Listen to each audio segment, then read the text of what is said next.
Gue akan jelaskan kenapa gue nggak terima lo ngomong kayak gitu. Yang pertama ya, BTS tuh trainee sampai bertahun-tahun, bahkan bukan BTS, idol Korea lainnya juga. Mereka trainee bertahun-tahun, mereka dilatih supaya jadi idol yang berkualitas. Terus mereka baru debut. Sedangkan apa Betran? Betran tuh cuma anak pungut yang diangkat, dulunya ngamen-ngamen, dekil banget tuh jadi artis. Itu perjuangan macam apa sih? Cuma diangkat jadi anak. Makanya maksud saya, emang anak pungut, terus ada anak jalanan. Emang kenapa sih? Emang kalau anak jalanan itu hina? Kenapa sih kalau anak pungut itu kenapa? Kan gak ada yang salah. Dan maksud saya, istilahnya itu di kata yang halus lah. Kalau dia pintar, dia tahu. Saya itu mengadopsi Bertrand itu sah secara hukum loh. Jadi hukumnya ada. Jadi wajar kalau saya sedih, wajar kalau ditanya mas saya nangis gak? Nangis banget. Nonton dia ngatain itu saya nangis jadi-jadinya karena gimana ya perasaan orang tua ngelihat anaknya digituin gitu. Dan berkali-kali saya cuma minta maaf, mohon maaf saya nggak bisa diam. Shalom, salam jumpa dalam kasih Tuhan. Berjumpa lagi dengan saya Pastor Nemos Tanwek di dalam channel ini. Saya mengucapkan banyak terima kasih kepada Bapak Ibu yang telah mendukung channel ini, yang telah subscribe, like, dan komen. Kiranya Bapak Ibu terus diberkati oleh Tuhan di dalam segala hal. Saya mengajak juga kepada Bapak Ibu yang baru pertama kali mampir dalam channel ini, mari dukung channel ini dengan cara subscribe, like, dan komen. Tuhan Yesus memberkati. Bapak Ibu saudaraku yang diberkati dan dikasihi oleh Tuhan Yesus Kristus. Pada kesempatan yang baik ini kita akan membahas di mana ada seorang wanita yang masih muda menghina Bertrand Peto atau anak daripada Ruben Onsu. Beliau mengatakan bahwa mohon maaf, Bertrand Peto sebagai anak pungut dan juga dekil dan lain sebagainya. Tentunya ini sesuatu hal yang sangat tidak pantas dan mengakibatkan Ruben Onsu menjadi marah, dan dia sudah melaporkan hal ini ke pihak yang berwajib. Berikut videonya. BXB-nya jamet, Bertrandnya anak pungut plus jamet lagi. Ups, gue salah ngomong gak sih? Gue akan jelaskan kenapa gue nggak terima lo ngomong kayak gitu. Yang pertama ya, BTS tuh trainee sampai bertahun-tahun, bahkan bukan BTS, idol Korea lainnya juga. Mereka trainee bertahun-tahun, mereka dilatih supaya jadi idol yang berkualitas. Terus mereka baru debut. Sedangkan apa Betran? Betran tuh cuma anak pungut yang diangkat, dulunya ngamen-ngamen, dekil banget tuh jadi artis. Itu perjuangan macam apa sih? Cuma diangkat jadi anak. Bukan dia dari siapanya enggak, tapi itu saya rasa individunya. Itu individunya. Saya yakin sekali itu individunya ya. Makanya pada saat saya chat sama dia tidak ada nama atas nama siapapun gitu. Yaitu atas nama individu dan itu real. Dan saya bilang ya kenapa kamu nggak berani buat video permintaan maaf? Nggak mau nanti dia dibully. Loh, kamu boleh ngebully anak saya tapi saya nggak boleh. Gimana sih gitu? Curang banget. Ya dia nggak berani, nggak gitu, terus dihapus-hapusin fotonya terus ngilang dari DM. Berarti sempat ada komunikasi dengan sempat. Oh, dengan Koben langsung atau dengan tim? Dengan saya langsung. Apa aja mungkin selain itu tadi yang disampaikan? Nggak ada. Saya cuma baru tadi sih konsultasi sama Minola, semuanya ya.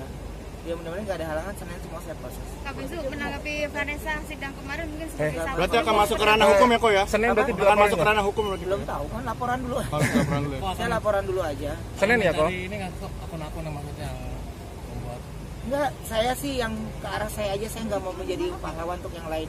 Fokusnya ke keluarga saya aja yang membahayakan gitu. Kok Ciwan kan pasti kesel juga menenangkannya, gimana sih kok? Nah itu untuk ibu yang lagi menyusui itu sebenarnya sulit gitu. Jadi kalau teman-teman baik istrinya atau keluarganya ada yang menyusui, orang yang menyusui itu moodnya tuh benar-benar harus kita jagain banget.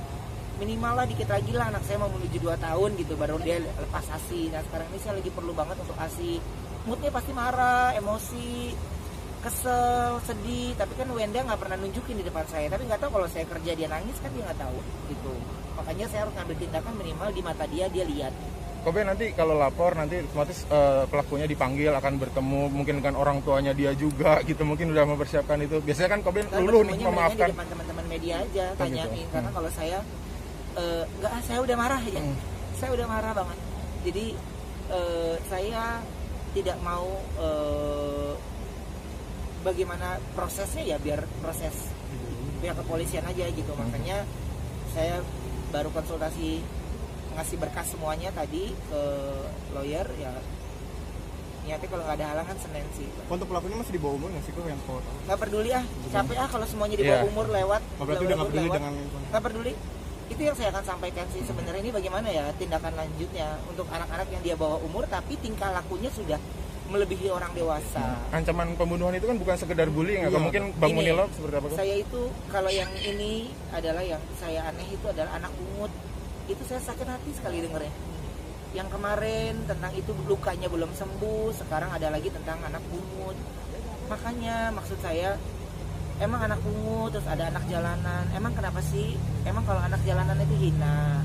Kenapa sih kalau anak pungut itu kenapa? Kan gak ada yang salah.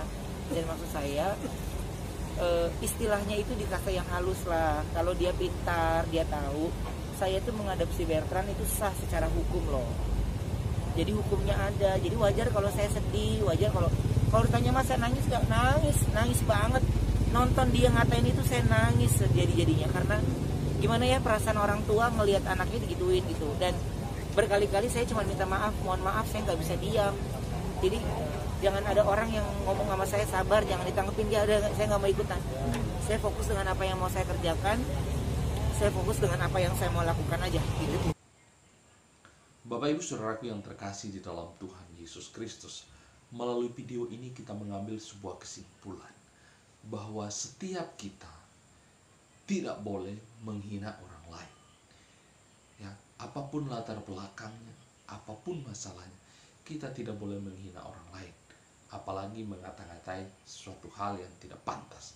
Karena pertama-tama kita harus tahu bahwa setiap kita, apapun sukunya, apapun agamanya, apapun latar belakangnya, kita diciptakan menurut gambar dan rupa Allah.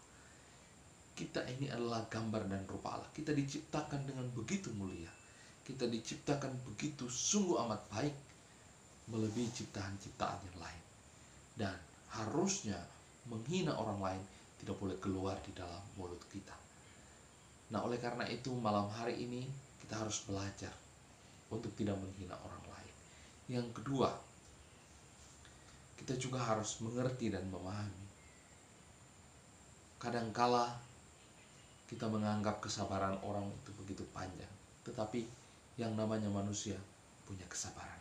Inilah yang dihadapi oleh Ruben Onsu. Dia menyadari bahwa hal ini telah berlebihan, sehingga dia walaupun perempuan ini meminta maaf, dia tetap melanjutkan prosesnya ke pihak yang berwajib agar diberikan pelajaran kepada mereka yang selalu menghina. Saya tetap berdoa buat kita semua agar tetap menjaga mulut kita, agar kita tidak menjadi batu sandungan bagi orang lain. Bagi Ruben Onsu beserta keluarganya, tetap kuat, tetap semangat. Tuhan Yesus memberkati dan Tuhan akan menolong untuk melewati pergumulan ini. Tuhan Yesus memberkati. Shalom.